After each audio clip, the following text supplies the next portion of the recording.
তাহলে আমরা আজকে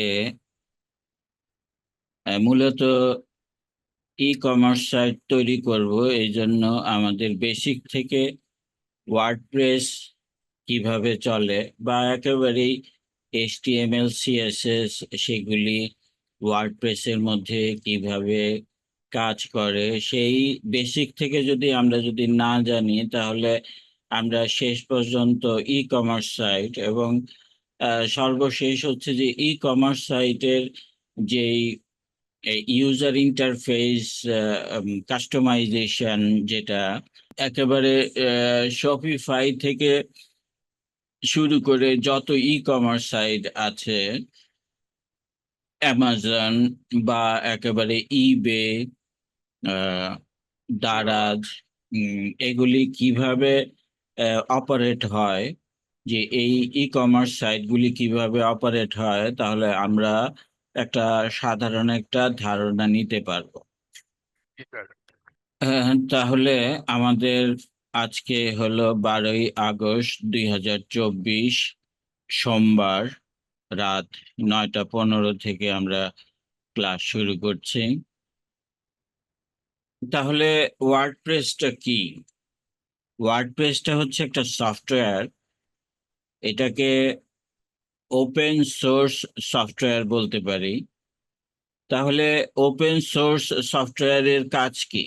ওপেন সোর্স সফটওয়্যারগুলি যে কেউ বিনা খরচে এটার যে কোনো ধরনের কাস্টমাইজেশন, মানে পরিবর্তন করে তারপরে তার আহ, ব্যবহার উপযোগী করে তারপরে সে সেটা দিয়ে কাজ চালাতে পারে।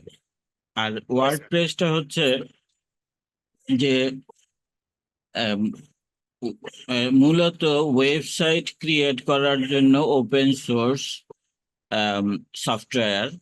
ওপেন সোর্স সফটওয়্যার এটাকে কন্টেন্ট ম্যানেজমেন্ট সিস্টেম বলা হয়, CMS।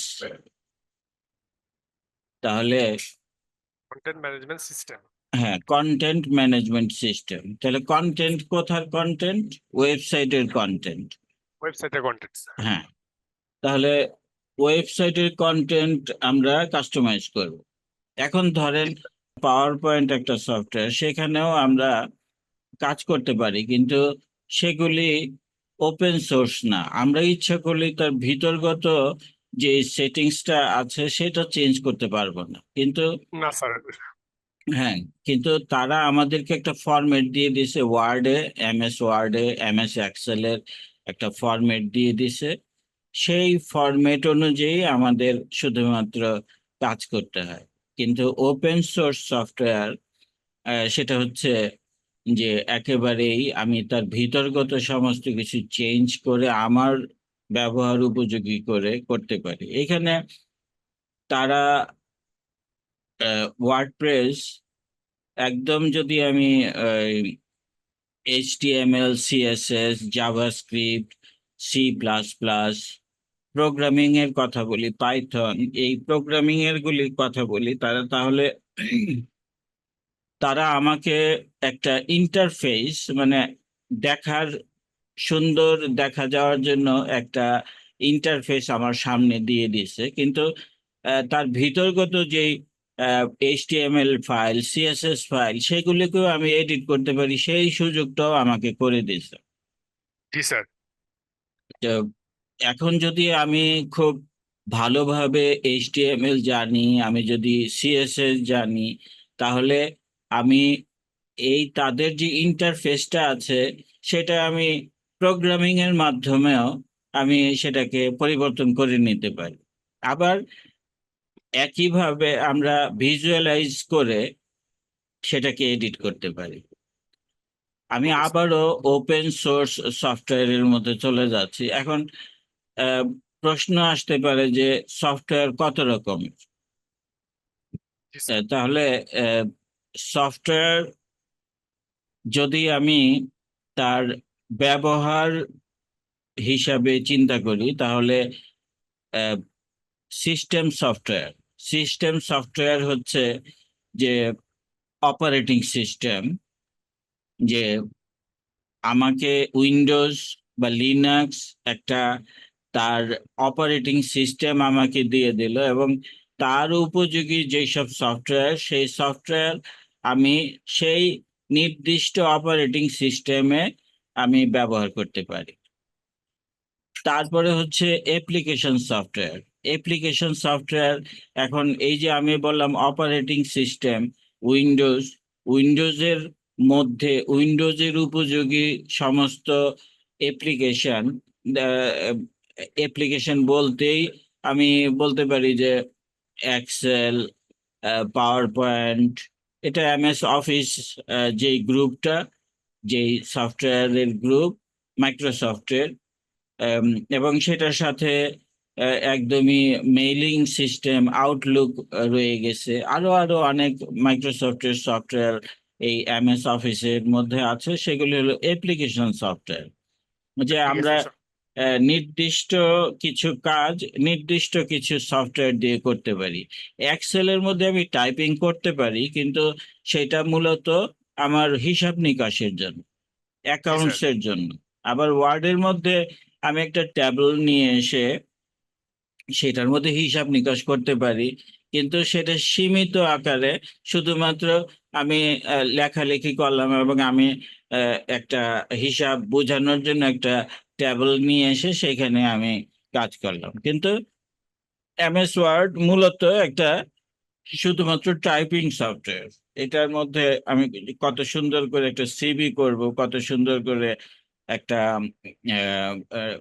কন্টেন্ট ক্রিয়েট করব, টেক্সট কন্টেন্ট ক্রিয়েট করব, সেই আম, ব্যাপারটা হলো অ্যাপ্লিকেশন সফটওয়্যার। বুঝতে পারছি। ডেভেলপমেন্ট সফটওয়্যার, তারপরে এটা হচ্ছে যে ব্যবহার হিসাবে আমি বলছি। তাহলে ডেভেলপমেন্ট সফটওয়্যার হচ্ছে যে একেবারেই যে আমি এইচটিএমএল, সিএসএস, ভিজুয়াল স্টুডিও, তারপরে ডিবাগার, এইগুলি হচ্ছে ডেভেলপমেন্ট সফটওয়্যার। এখন সবকিছু এখন বুঝতে হবে এরকম না, আস্তে আস্তে এই টার্মগুলি আমরা যখন ওয়ার্ডপ্রেস করব, ই কমার্স সাইট করব, এই ব্যাপার কথা শব্দগুলি কিন্তু আসবে। হ্যাঁ, ও জি স্যার। যেহেতু আহ, মানে আপনি কোনো শব্দের সাথেই পরিচিত না, এই জন্য আমি একদম বেসিক থেকে সফটওয়্যারের ক্লাসিফিকেশন থেকে শুরু করছি। হ্যাঁ, জি স্যার, এটাই স্যার, হ্যাঁ। বুঝতে পারছি। তারপরে 2 নম্বরে হচ্ছে লাইসেন্সিং, যে আমাকে লাইসেন্স কিনে সফটওয়্যার ইউজ করতে হয়। তাহলে প্রোপ্রাইটরি সফটওয়্যার, প্রোপ্রাইটরি সফটওয়্যার হচ্ছে যে আমাদের দেশেও অনেক সফটওয়্যার কোম্পানি আছে, যারা একটা কোম্পানির প্রয়োজন অনুযায়ী সফটওয়্যার তৈরি করে দেয়, এবং সেই সফটওয়্যারটা আমি ইউজ করতে পারি। হ্যাঁ, কিন্তু জি স্যার। সেটা মানে অন্য কেউ নিয়ে ব্যবহার করতে পারবেন না।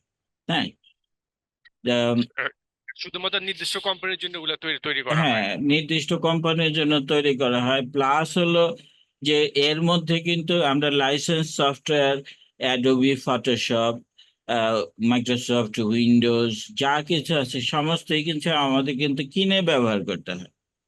জি স্যার। সবই লাইসেন্সিং, মানে প্রোপ্রাইটরি, মানে সত্ত্ব নিয়ে কাজ করতে হয়। হ্যাঁ, জি স্যার, তারপরে সত্তর পুরো কিনে। হ্যাঁ, মানে সত্ত্বটা কিনতে হয়। হ্যাঁ, জি স্যার।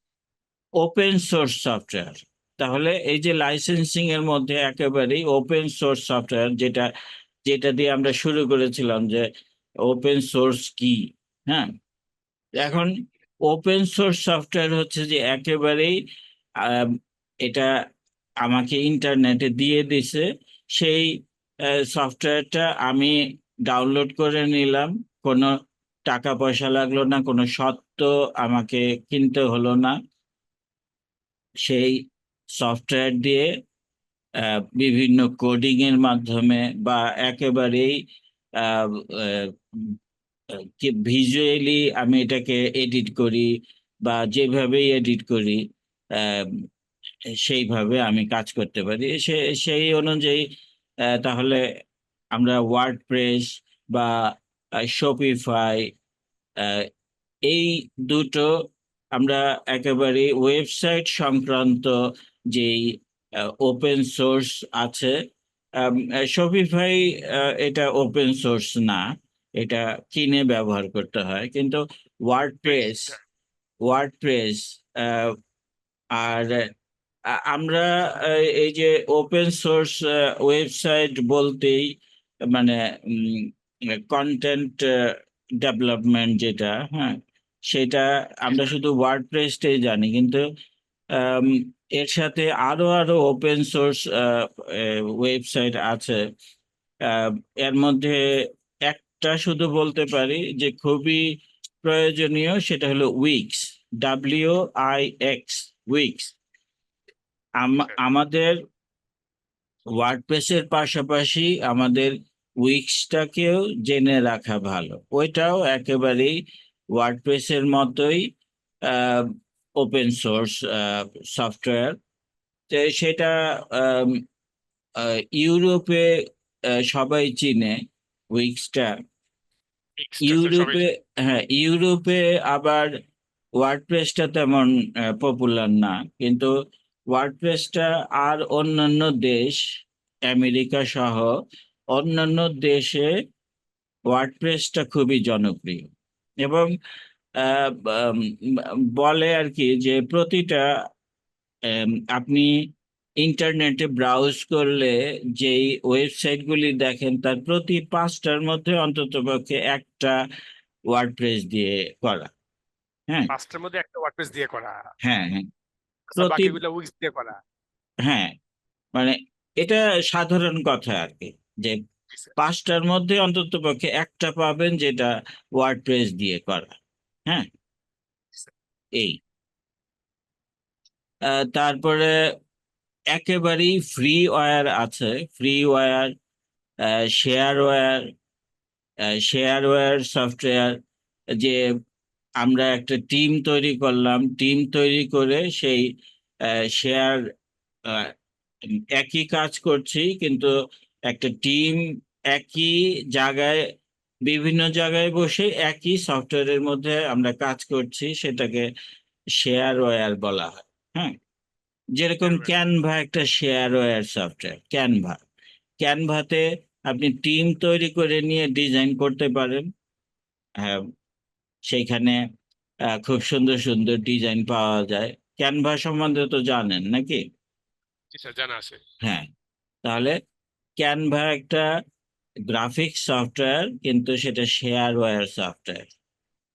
ফ্রিওয়্যার তো বুঝতেই পারতেছেন, এটা একেবারেই ফ্রিতে পাওয়া যায়।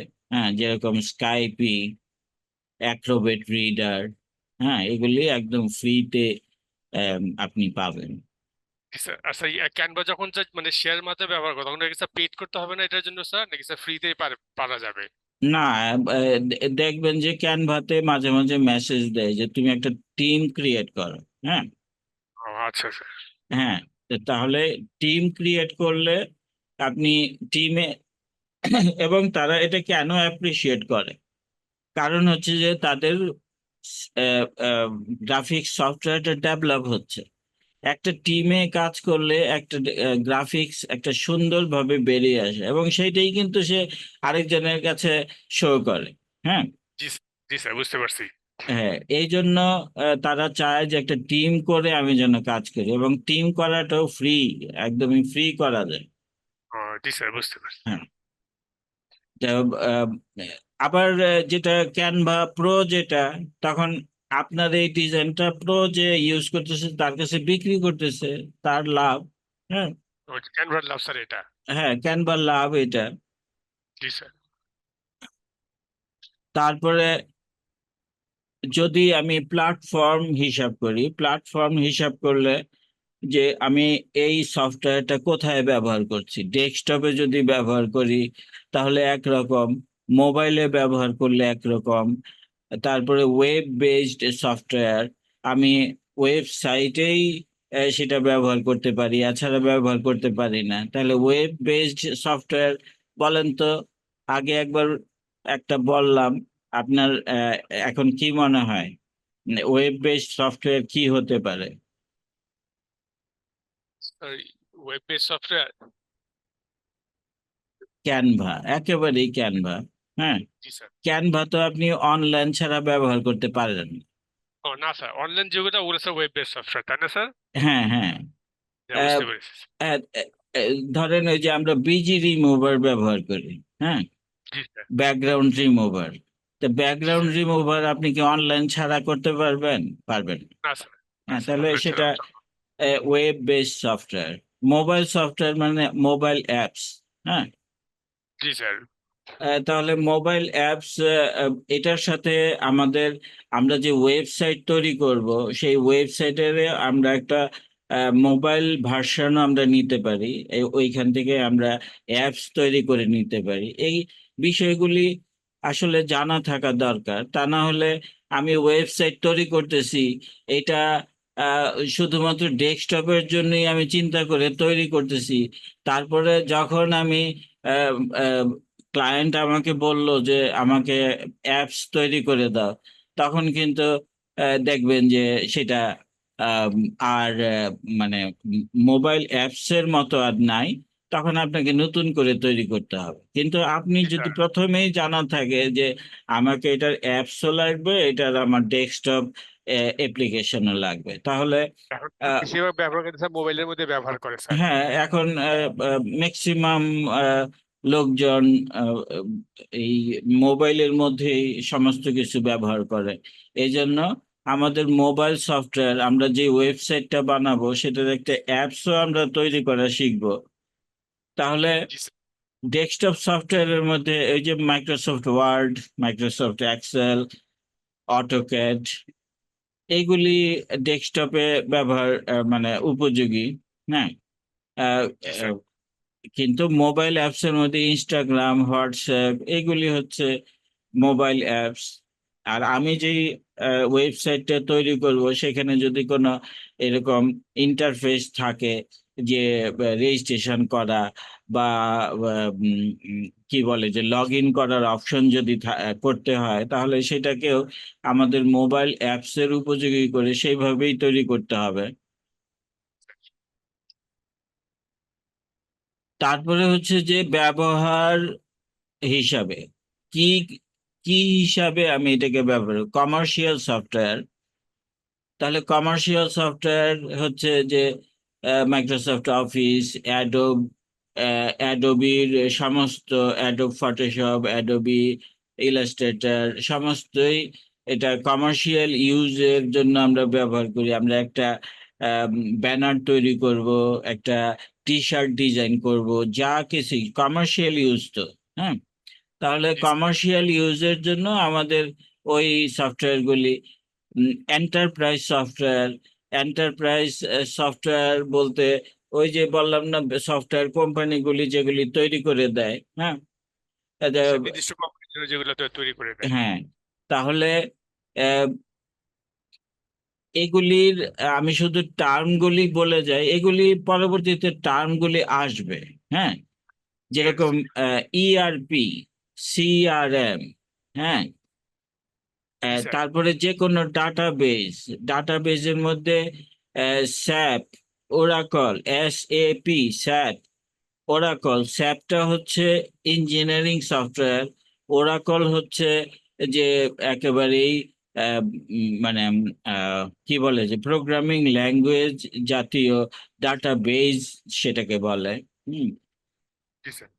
তারপরে এমবেডেড সফটওয়্যার, এমবেডেড সফটওয়্যার যেরকম ইউটিউব, ইউটিউবের মধ্যে আমি আহ, এটাকে ভিডিও আকারে আমি দেখছি, কিন্তু তার ভিতরগত যে টেক্সট, যে টেক্সটের মাধ্যমে সে ইউটিউব এটাকে আপলোড করেছে, সেই টেক্সটটাকে আমরা এমবেড করে নিয়ে তারপরে আমি কাজ করতে পারি।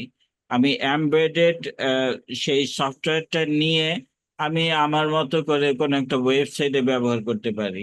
হ্যাঁ, তারপরে ইউটিলিটি সফটওয়্যার, এটা ব্যবহার অনুযায়ী এই চারটা ভাগ। তাহলে আমরা জি স্যার। আবারও আসি ওয়ার্ডপ্রেসের মধ্যে। এখন ওয়ার্ডপ্রেসটাকে আমি বলছি যে আমি কাস্টমাইজ করব। স্যার ওয়ার্ডপ্রেসটাকে কাস্টমাইজ করব। এখন এই কাস্টমাইজেশনটা হচ্ছে আমি অনেকভাবে করতে পারি।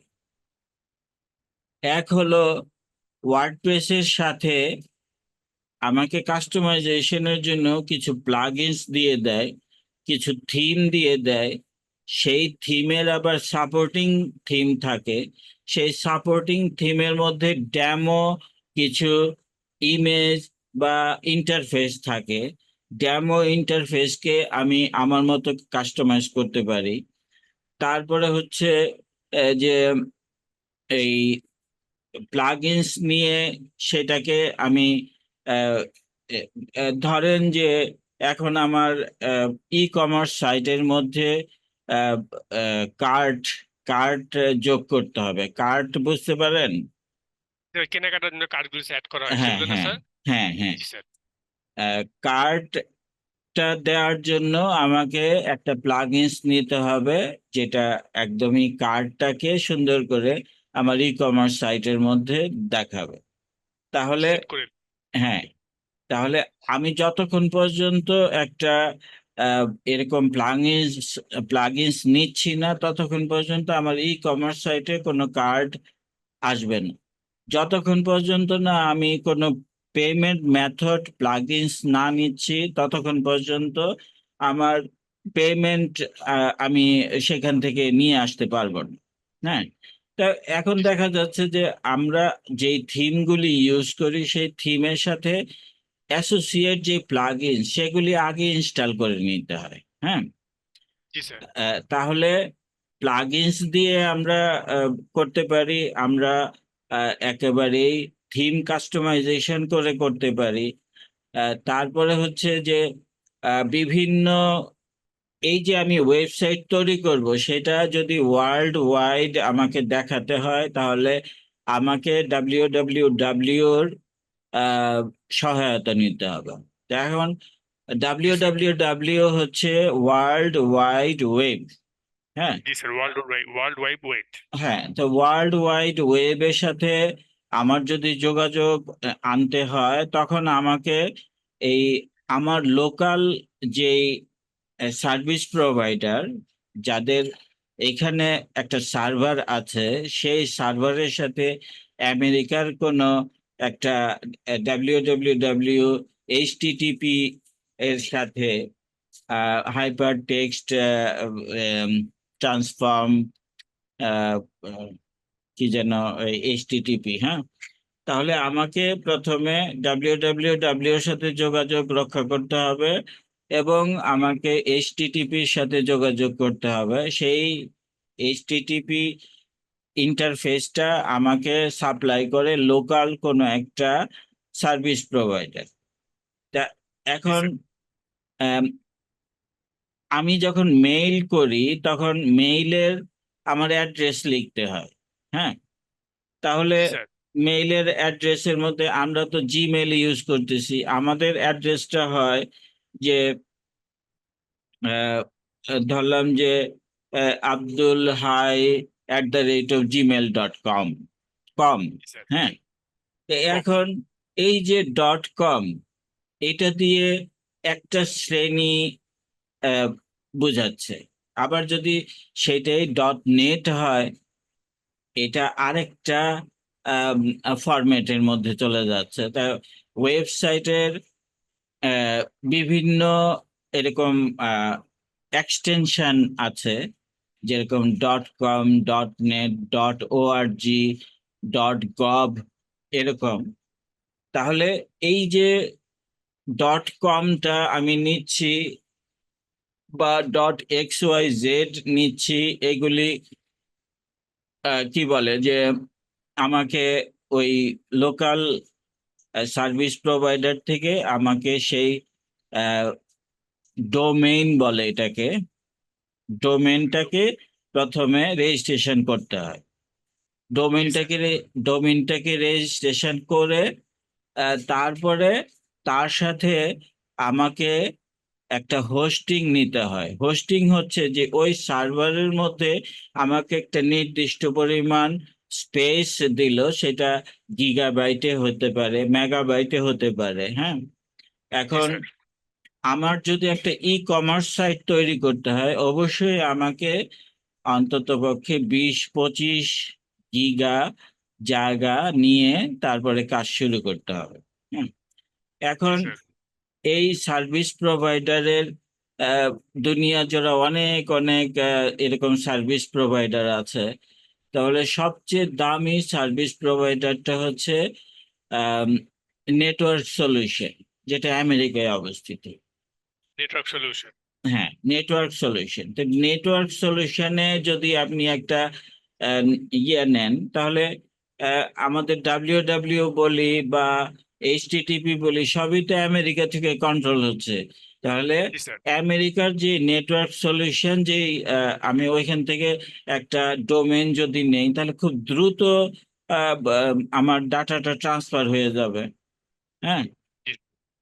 কিন্তু আমি যখন লোকাল কোনো একটা সার্ভিস প্রোভাইডার থেকে নিই, আর লোকাল থেকে তখন লোকাল সার্ভারে যাবে, সেইখান থেকে সেটা আমেরিকার ওই এইচটিটিপি ডাব্লিউ এর সাথে যোগাযোগ করার মধ্যে তাও ফ্র্যাকশন অফ সেকেন্ডে, ন্যানো সেকেন্ডে এগুলি হয়ে যায়। হ্যাঁ,